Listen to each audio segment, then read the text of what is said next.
E eu quero então destacar uma transformação que é visível, manifestada durante e depois da cura do mendigo aleijado, que se encontrava lá na frente da porta do templo chamada Formosa. Essa transformação está descrita no capítulo 13 e 4, no nosso segundo ponto então agora que nós vamos tratar. A cura do mendigo aleijado de nascença e a transformação visível dos discípulos de Jesus. Estes textos são muito ricos, né? E eu não poderia deixar de fazer essas pinceladas nesses textos, lembrando aqui o que já foi pavimentado mais uma vez pelo pastor Hélio no primeiro culto, quando ele inaugurou Atos capítulo 1. Jesus ascendeu, isto é, subiu para o céu, o Espírito Santo desceu no dia de Pentecoste, como acabamos de ler, e a expansão da igreja então se iniciou a partir da pregação agora dos apóstolos, principalmente no caso citado Pedro. E é o que nós vamos agora verificar a partir agora do capítulo 3. Pedro já aparece pregando lá no capítulo 2, mas nós vamos para o capítulo 3. O capítulo 3 começa narrando então esta expansão da igreja através de um milagre na vida de um mendigo aleijado de nascença.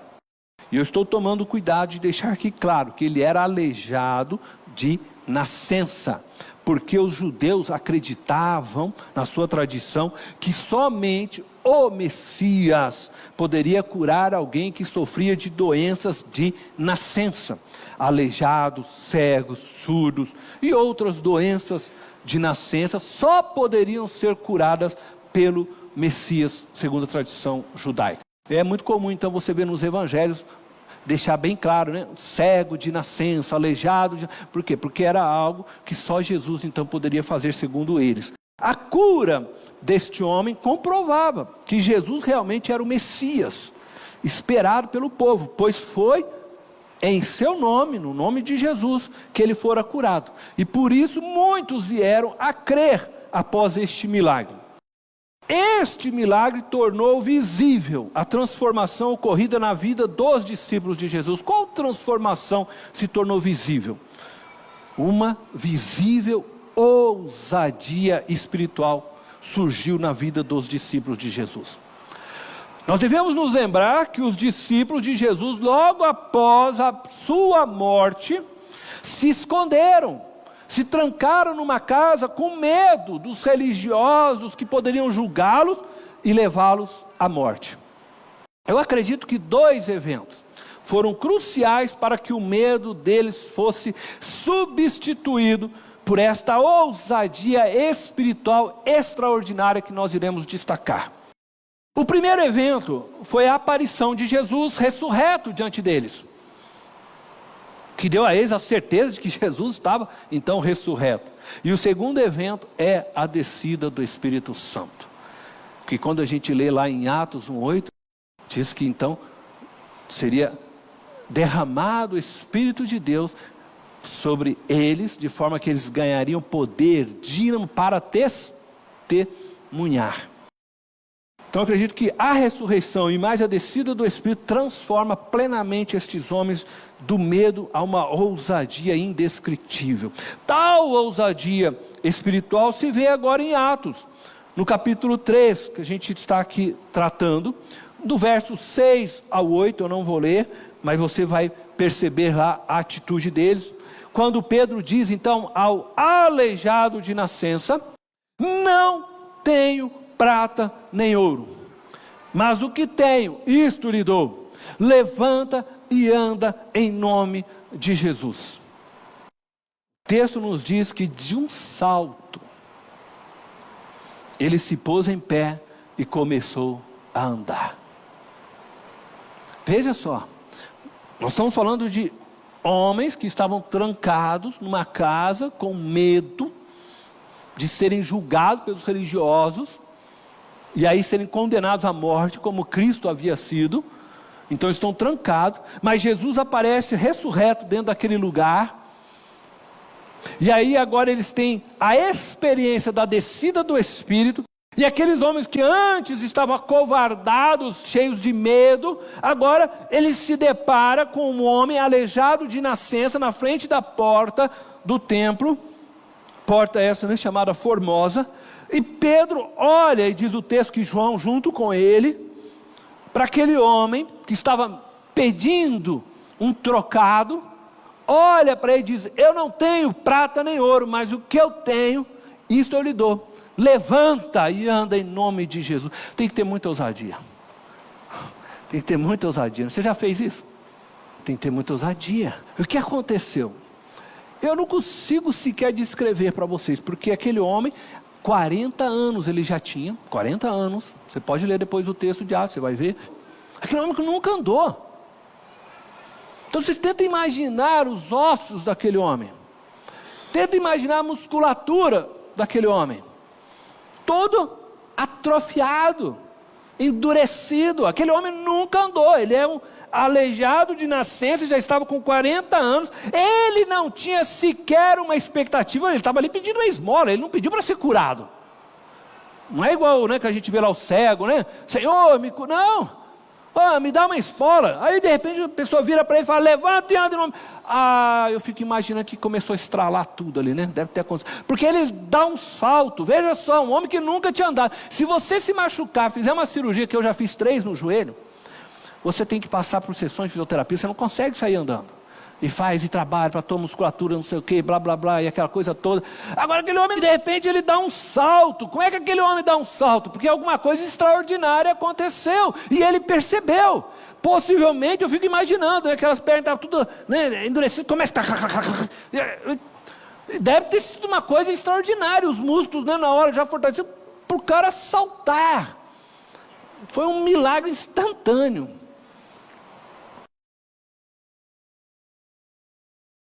Foi muita ousadia de uma pessoa que estava há pouco tempo cheio de medo.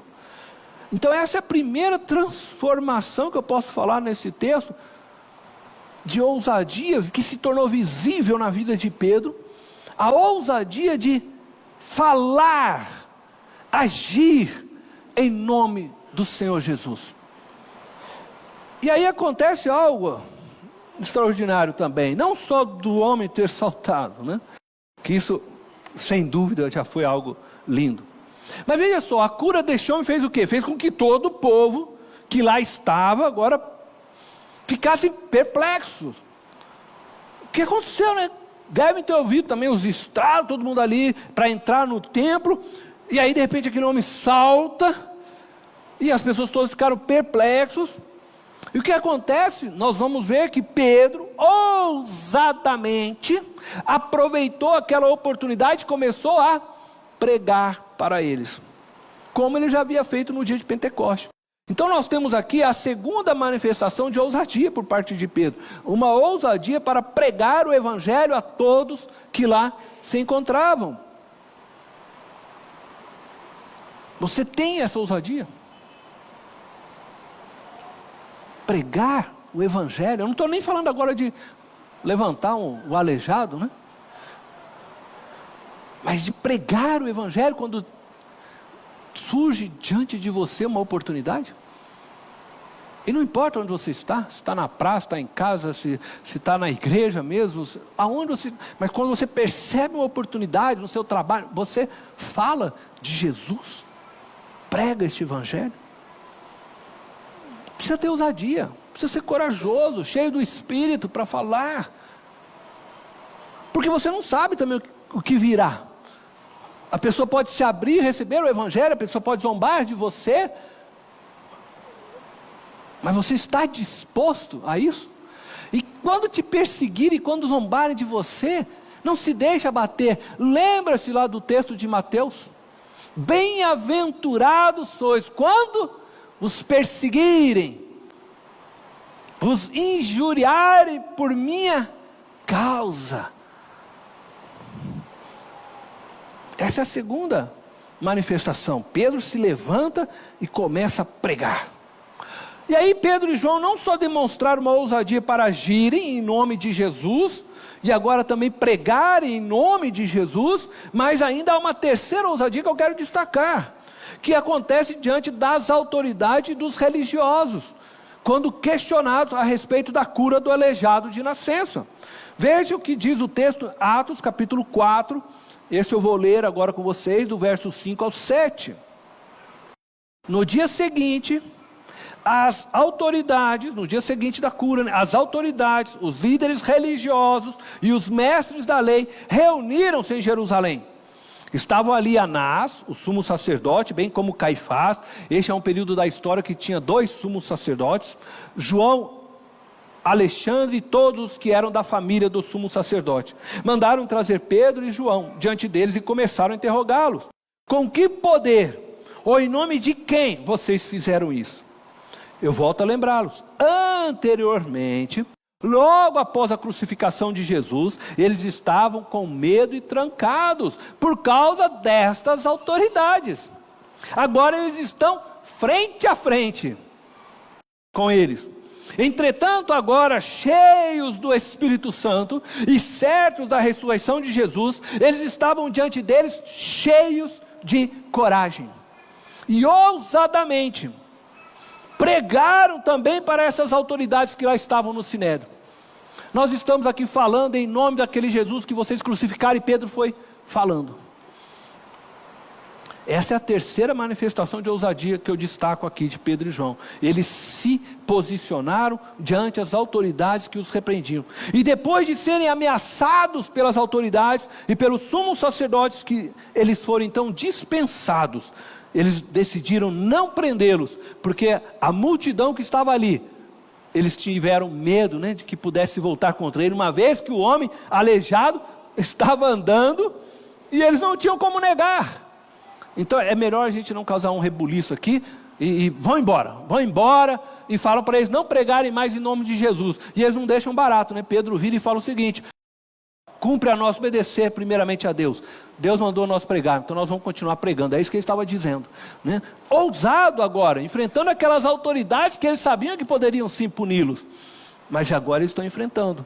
A capacitação e a ousadia que Pedro e João demonstraram diante do mendigo aleijado de nascença, diante do povo a quem eles pregaram e ainda diante daquelas autoridades, foram dadas pelo Espírito Santo de Deus. Este poder, essa capacitação que estava sobre Pedro e João, eu digo a vocês, está sobre vocês hoje, está sobre nós.